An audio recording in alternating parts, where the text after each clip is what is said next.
Welcome to another spring episode of Blake Builds. In this episode, Evan shares his priorities. Jesus Christ, I need the hole filled. Ben demonstrates how easily you can split bricks in half. And I reflect on another successful tank burial. The tank did move a little bit. Are you saying the tank floated? Not quite, but it blew it to one side, so we stopped. Oh, it was the wind. Before we get into this episode on Busy Corner, we take delivery of a very special item, our EverQuip MOT pit.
Wow. That sounds like a new car. I'm amazed it's as good as it is. Yes, considering it's been sat outside for 2 years. 2 years. Yeah.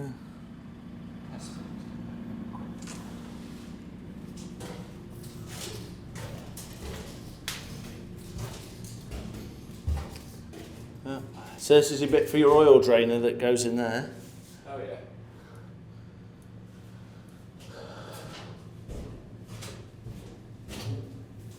Yeah, wow, what a thing. And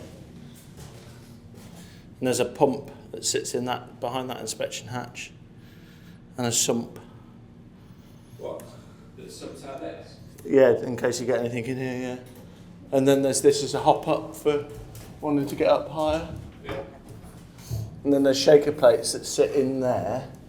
And there's wider ones as well for lorries that shake the suspension of the vehicles you're testing. What are the pipes for these? Airline, Oh, for all your tools? top one for all your tools, and the bottom one is an oil line for sucking oil. From, Really? Yeah. That's good, isn't it? Yeah. Yeah, what a bit of kit. Oh, and that and Goes to your oil drainer, yeah. yeah.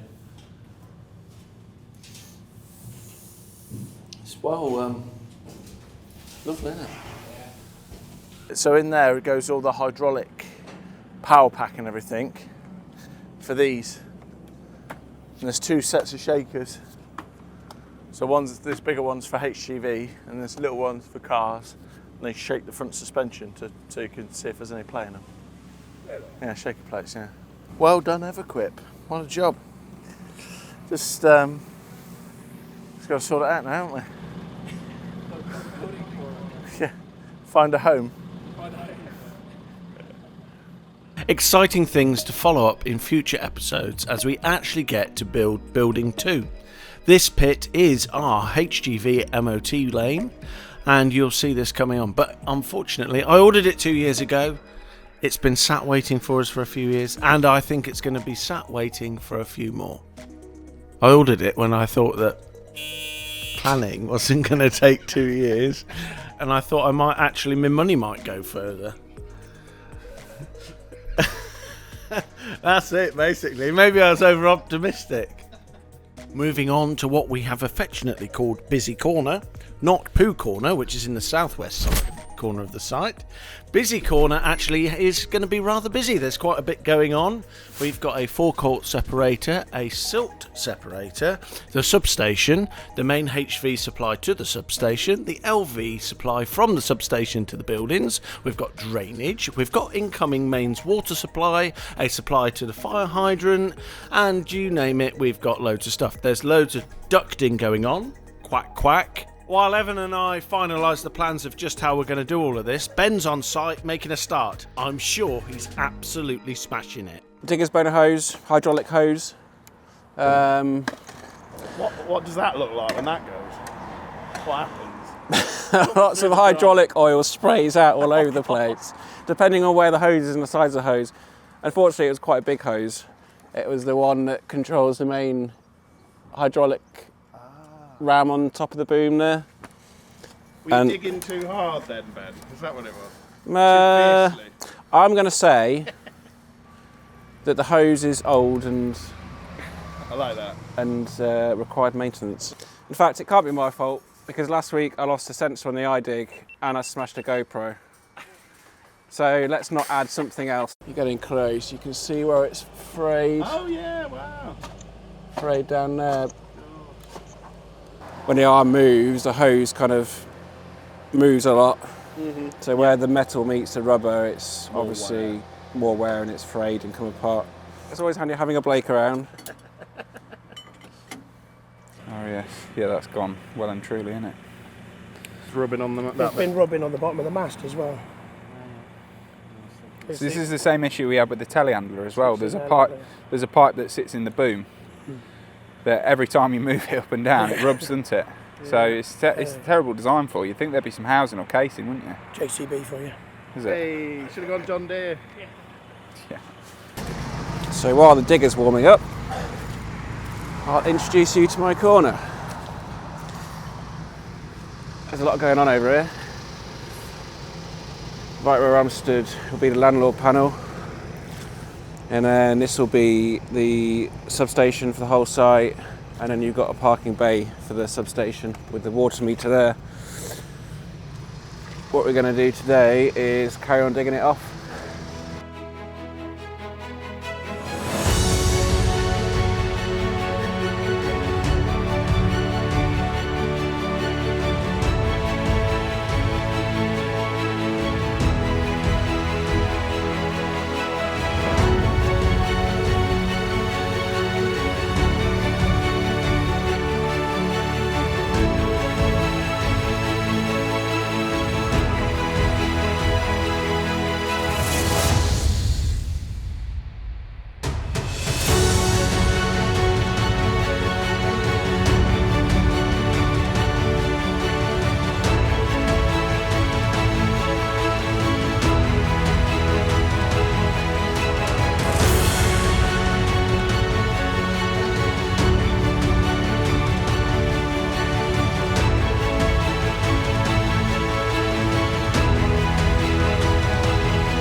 Got this. This is where the substation's going.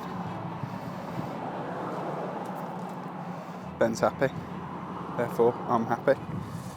So 150 mil of C40 spec concrete going in here, which is really, really strong. It's a big, heavy bit of kit that goes in there. You see, it's a 800 kVA transformer. So I'm just an enormous lump of metal, but it sits on a plinth which is made of solid concrete as well, so it'll have a lot of weight through it. It doesn't need to be reinforced, but we've put a bit of mesh in the bottom just to give it an extra bit of rigidity. And then here is the water meter chamber. So again, base in there, 150, and build some brickwork up. and that's where the isolation valves for the incoming 90mm water main will go, and then it'll go through the water meter and then go back out onto site. It'll drop down to a slightly smaller size. It'll tee off here as well and go to a fire hydrant, underground fire hydrant. You can just about see through the hedge, I think, possibly, maybe, I don't know. A little yellow fire hydrant over there. That's roughly where they're going to connect into. I should probably mention we've dug a massive hole, but I might leave an air of mystery around that. This is the biggest hole Ben's ever dug. It's a big hole, to be fair. Very big hole. Found some... You got a bit excited about some stone you found in. I always get excited about stone, especially when it's in the ground. Which is... It's often where it is, isn't it? Stone? Well, no, obviously you buy stone. You do This buy is like stone. great British English stone. You pay a fortune for that. If I brought that, I'll pay £150 a metre squared. Well, I'll tell you what. It's up there in the ground. You can have it for Ready. 120 metres. Ready £20 to a metre use. squared. I'll do you a deal. It's even coming out nice and blocky, look. Yeah, don't speak too loud. You'll have US troops dropping in, taking all your natural resources. Crying That is a bit out for political, isn't it? some nice walling action, that is. Absolutely. This looks like Langer's ready to be invaded. Yeah. Anyway, less of that. Got concrete coming. Enjoy.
Nice. Hello. Hello. All right. Yeah, good, mate.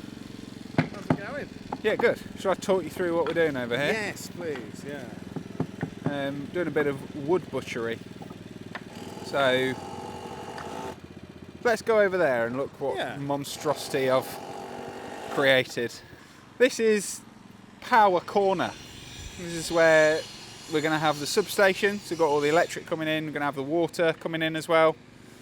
I think when we eventually get open reach down here, we're going to get all the fibre in and stuff like that. So busy corner, but on the plan you'll see that we've got a couple of tanks in.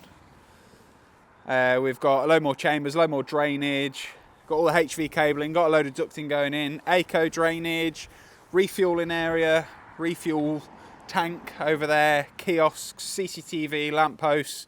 There's a gate over there, there's the wash down there. It is so busy down in this corner that it's been nothing short of an absolute nightmare trying to fit it all in. So it looks all right on the plan, but then when you try and actually implement it, it becomes a little bit difficult. Say a little bit difficult, massively difficult. Especially when you have holes like that. That's a big hole, isn't it? Big hole in it, yeah. So what's that for? Big hole. It's not another fish pit. It's a hole for a tank. So you might remember the tank that we did down the bottom, which went swimmingly. No pun intended. It's slightly smaller than that. It's about 4.5 metres long by 2.5 metres wide. But it's got to go really deep down here. And it's a full retention forecourt separator, basically. What it does is, if you have a refuel, you have a tanker come and fill up your fuel tank on site, it's meant to be able to capture all of that overspill if something goes disastrously wrong, if it all starts spilling out everywhere, and then it retains it. We're going to have some end panels go in here as well. No one's going down there yet. We've got the ladder on, but we need to whip that out. No one's going down there at the minute because we need to pump it all out and put these end panels in. Then we can go down and start putting this shutter in, which is what the boys are building up now. That's the shutter in for the slab at the bottom, 400mm deep slab, 4.5 metres long, 2.5 metres wide.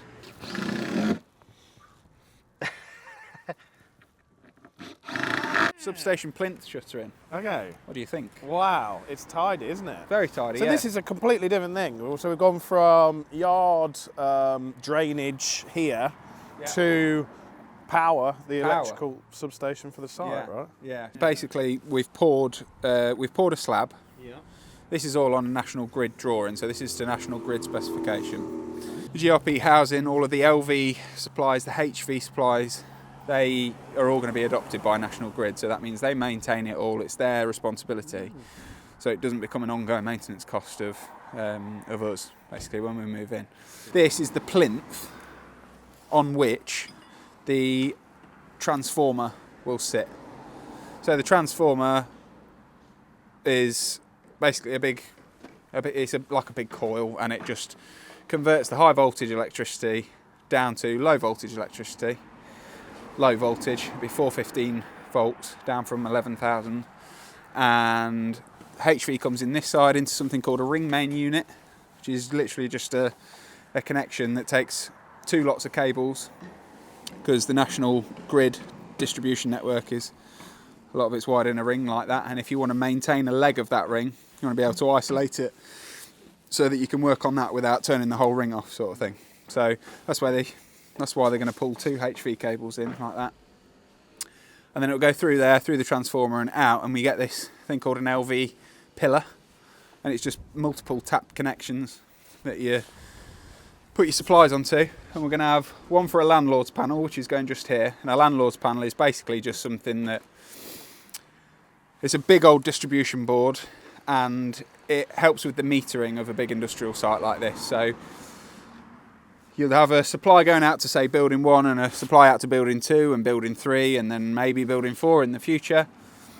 But when you have different occupants of these buildings, you meter them separately. If they're being sold off to different people or whatever, actually we're going to own them all, but we are going to meter them separately anyway, just for future-proofing. But there would be site-wide infrastructure that you would expect to be like a shared cost of... of inhabiting an industrial estate like this. So it would be things like, the lighting for the whole site, rather than stuff mounted on the building, lighting for the car park. It would be CCTV, it would be gate access, things like that. So we've got some starter bars in there. We're going to put some mesh in to bring it up to the top. And this is just to hold it square. And this is 50mm above finished floor level out there, because you want to raise the whole thing up above the floor ever so slightly. So the last thing you want is your transformer substation flooding. And there's loads of little details around this. So we've got like a chamfered edge going around the top. So if you see this sort of sticky outy bit here, if you pour the concrete up to the top of there, you can imagine it gives a nice little detail. This is going to form another little shelf on which you can sit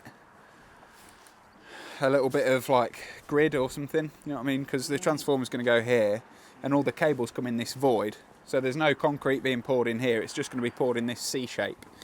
And this creates a void for the cables, the HV cables to come in and the LV cables to come out. And afterwards you backfill this with like sand and hardcore, and then you tarmac the top of it. Busy corner. Hopefully you'll see it progress really, really quickly.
Welcome to my hole.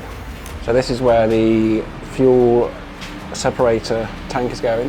400mm slab, 2 layers of mesh with starter bars at 200mm centres, and then a traversing bar all the way around to tie it all together. Concrete's here, so I best get out of the hole. Very, very deep. You can just about see Ben's little head poking up there. This is what we've ended up with, and it's safe and it's reasonable. I mean, you couldn't write it, could you? Should we try again? Hell. The solution we've got is this trench box. It's 3.5 metres deep and it's 3.5 metres wide, and we've had to move it side to side in order to be able to get the lads down there to work, but also be able to get the reinforcement in. So concrete's going to turn up in a minute. We're going to pour this slab base. Once that's gone off tomorrow, take the trench box out, drop the tank in, drop the trench box back in on top of the concrete, drop the buoys back in, continue the reinforcement up and over, and then concrete all around it, get the pipes in, concrete over the top, and then I never have to look at it again. So it's concrete now. I don't know if you can tell, but this has been a real bone of contention. So I'm glad to get the tank in the ground. It will not float this time. It's not going to float, so we're going to put some more water in and it's all going to go smoothly. But first off, we need to get this hole filled. Jesus Christ, I need the hole filled. So here we go.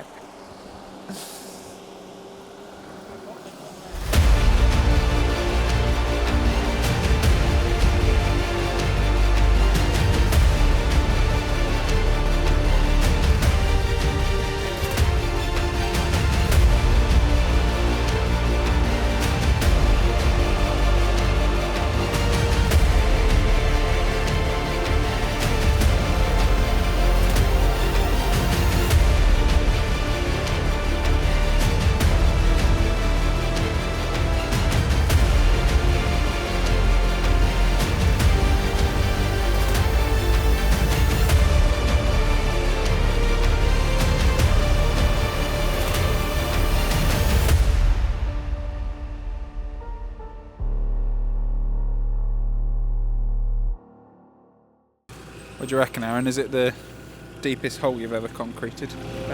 Yeah, without a doubt. By about 4 metres, you reckon? Yeah. How are we looking then, Hello. Ben? Is it a jobbed? Jobbed, Yeah. or Job's a fish. job's a fish. Job's a fish. Good, mate, good. The encasement concrete only needs to be 400mm thick, but it's going to be a lot thicker here, so it's fine. But basically that, because we're in clay, the heave pressure of clay is quite considerable. When it gets wet, it gets bigger, and when it dries out, it shrinks. So those pressures working on the tank are quite big, which is why you need all the mesh and all the concrete around it. And also, you've got all the HGVs and lorries and stuff driving on top of it over here. So there's quite a lot of weight going on it. Thursday 20th, tank moving. We're recording up there, recording down there. There we go then. Ollie back in the digger for the first time in. Can't even remember. We might have to shorten it, you know.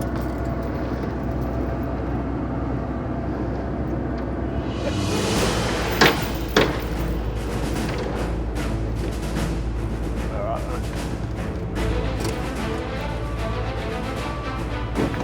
Yeah. Lovely. Yeah? Which way do you want to go? Are you going to go backwards? Well, no, I'll spin round, but I'll go backwards a little bit first, and then I'll turn round so I can see where I'm going. So we're going at the same time, does that make sense? Yeah. Would be right over a bump, wouldn't it?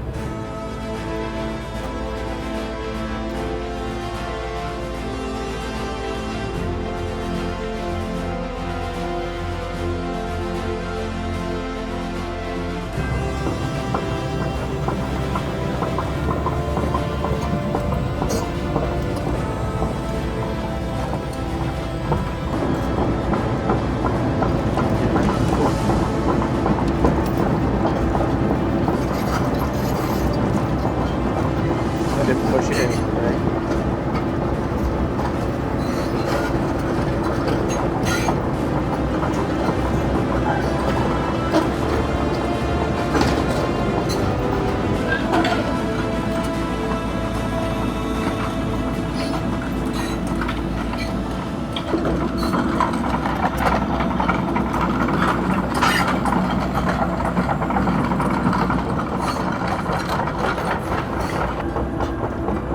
curving looks good anyway, gents. Looks nice.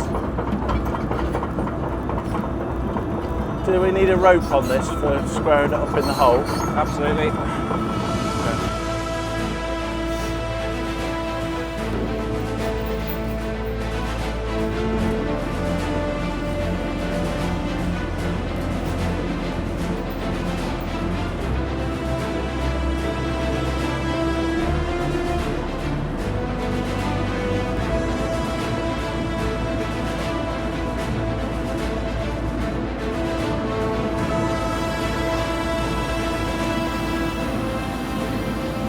I can't see that backside or down here, Nick. So if you come round to this side, Ryan, if you can stay over there and you just let Ollie know if he needs to come left or right.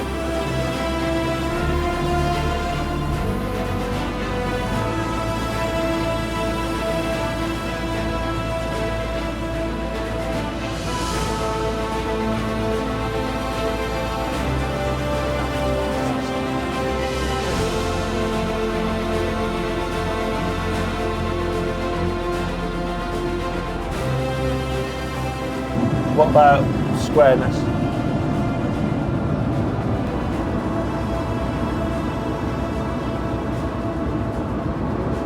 Oh, sorry.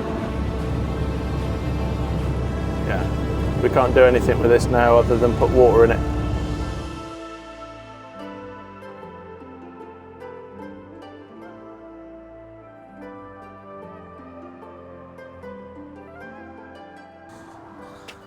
Wow, this looks great, mate, doesn't it? It does, doesn't it? Yeah. A rather What is it again? substantial. So this is a base for our substation. Evan's already done this. I Yeah, saw I'm you joking, doing I'm joking. this. It's fine. So when's the actual transformer box coming? I don't know. Talk to ECL. Oh, they've got to fit that, have they? Evan, yeah. Evan is? NGED are coming. Our national grid Yeah, will be coming. cool. Not Western Power anymore. It's changed, isn't it? I think. Will it actually be hooked up before... Like, will it be a long time down the line when it's actually hooked up and powered? No? I think we're talking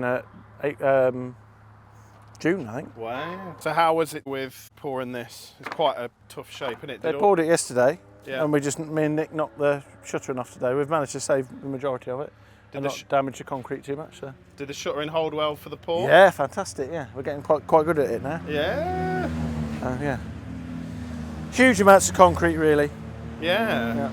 So you can make this in brickwork Yeah. and then fill it with concrete, but we decided that we just pour it in one concrete. Pour it, so. yeah. Yep. Pour it in a wanna. In a wanna. Well, technically a tour. Actually, A tour. but- yeah. And then our tank is there ready to be filled in tomorrow. So it's full of water now. Well, not quite full, but... No. And you've definitely read the manufacturer's No, I haven't. instructions. I've ignored the manufacturer's instructions completely. Genuinely. Yeah. It's not floating. Oh, because it went wrong last time because you read them. Well, it went round last time because it was raining heavy. And you couldn't see how much water, the groundwater had been running in it. And you couldn't see it. So. Sure. And that ladder is not to go over to it, it's just to support the hose pipe so it didn't slip in before anybody comments on it. So Nice. no, it'll be good, be all right, be great. So there you go. Great. So we're rattling along, making good progress really. It's just Isn't it? such a big project, it's Yeah. mad, isn't it? Yeah, oh God, yeah. It's nice to be back out today, be hands on. Wonderful. Yeah. Yeah, been driving the digger a bit. The wind in your hair. Yeah, well, what I've got, what hair I've got. I think I've been pulling it all out, to be honest. Baby, me and you. And now our attention turns to a bit of brickwork to house our new water meter. Over to Ben and Ev. Oh God, Ben, stood on your bricks. Oh, bloody hell. Hey, good job the mix stays wet, Yeah.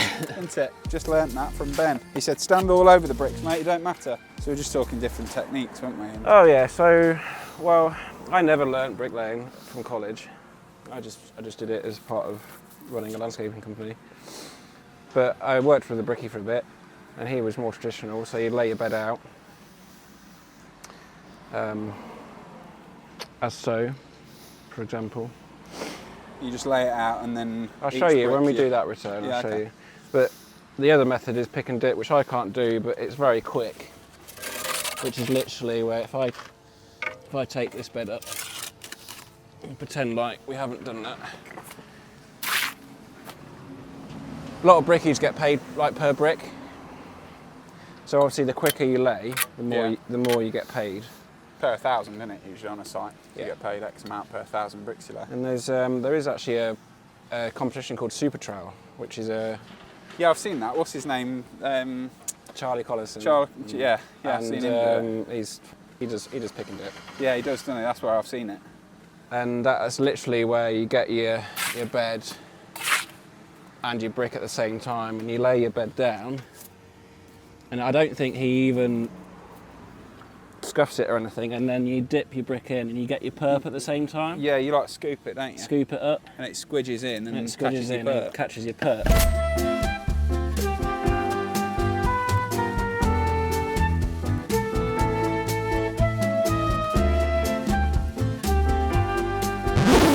And isn't there a bit of controversy around it? Because they say that you don't get a full perp. Don't get a full perp, but I guess if you lay a thick enough bed down when you do it, and then squidge it up enough, you can.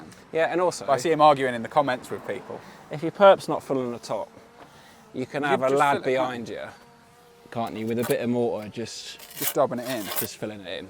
So it's a null argument, really, Yeah. I think. If it means you lay more bricks in the right manner quicker... Yeah. Well, yeah, right. You're going to do it, aren't you? So the traditional way would be to lay it out like your whole bed in one go first.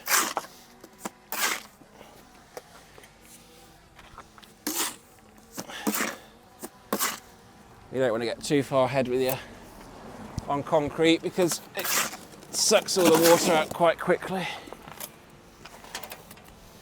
So what's the idea behind roughing it in like that with the trowel to create these like divots and stuff? Is that just so that it displaces just gives you room to knock it down a bit? Got you. I suppose if it's a solid bed. A solid bed, it's a bit harder, and also what I won't do is fill the perps up as I go. Right. The long joints, I do the ends. Yeah. And I'll probably just go back over it once I've done a course and just dab it in. Just fill those in because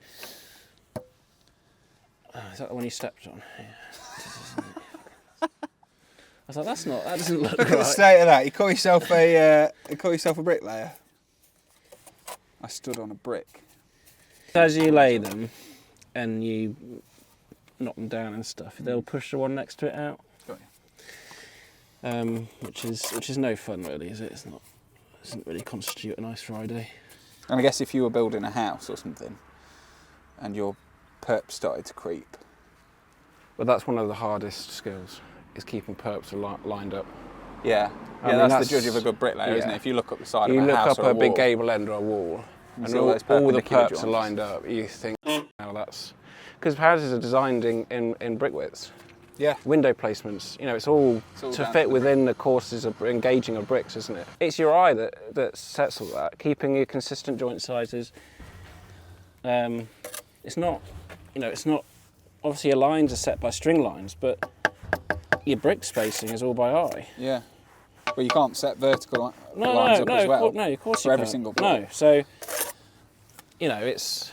That's where the real skill is. It's quite incredible, really, when you think about that. I mean, that's, what, 200 metres tall? Yeah, over the court, over 200 metres. You look up it and it's just like tram lines all the way up. Yeah. Really, really cool. Some proper skill, and obviously there's no... That goes back to like Victoria era engineering and craftsmanship though, doesn't it? Got 3% of battery, Ben, so I'm going to see you do the little breaking of the brick. Saying because we've got these perforated engineering bricks, you can just split them with the trowel. So when you end up with 2/3 of a brick at the end, you can just knock down the line with the trowel like that.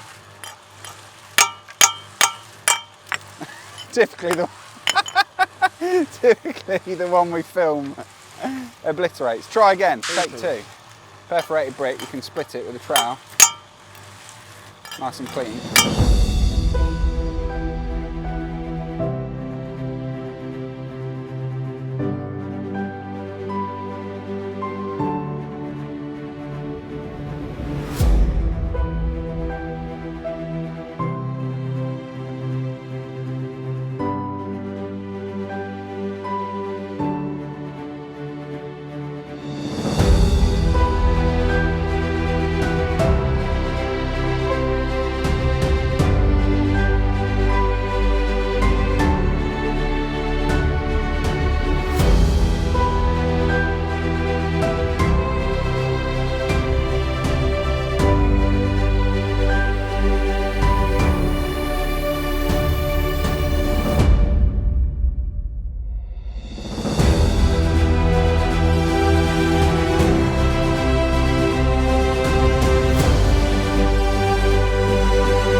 Friday. More concrete. Have a very stressy Evan, who is currently overseeing Ryan putting concrete in and around tank. Obviously we don't want the tank to float again, but I think it's fine. It's Friday. We're concreting tanks again. How exciting. You remember the last one? The tank has floated, Oh God. so we've got to get the tank back out.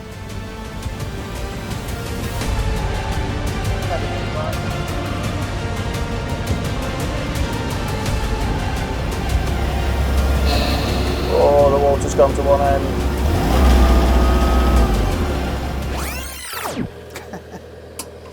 Exciting would be the way to describe that, for sure.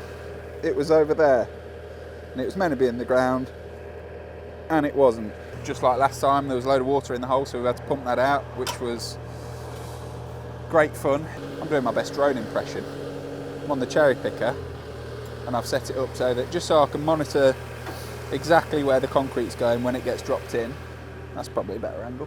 When it gets dropped in, and also I can see how full the tank's going.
The tank did move a little bit. Are you saying the tank floated? Not quite, but it blew it to one side, so we stopped. Oh, it was the wind. Well, no, the force of the concrete just pushed it to one side. So we stopped straight away. So it's not quite as straight as I'd like it, but it's absolutely within tolerance. So yeah, so I'm just absolutely brimming it all with water so it don't float. There is so much going on in Busy Corner, we haven't actually shown you everything. Of the 2 tanks buried, the one that was on the skew was in fact the silt separator that I buried. And Evans asked me to let everybody know that the forecourt separator that him and Ben buried in 20 cubic metres of concrete was actually perfect. Everything with this project is monstrous. It seems to be that you take one step forward and there is hundreds of thousands more to come. But all you can do is keep knocking them down. The key to happiness is positivity. Thanks for watching. Ta-ta for now. Next time on Blake Builds. Well, you know what they say? Hey, Co, let's go.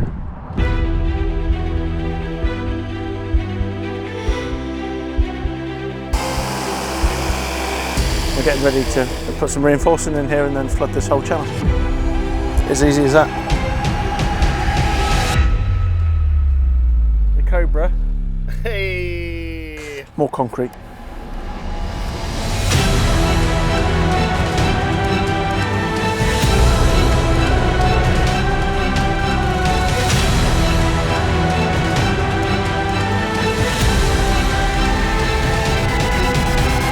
we've got to get to the middle of it, so it's digger bucket, scaffold.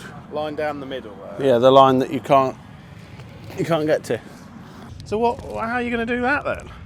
with a cherry picker. Oh, okay. What, and reach out over the side? Yeah, you'll see.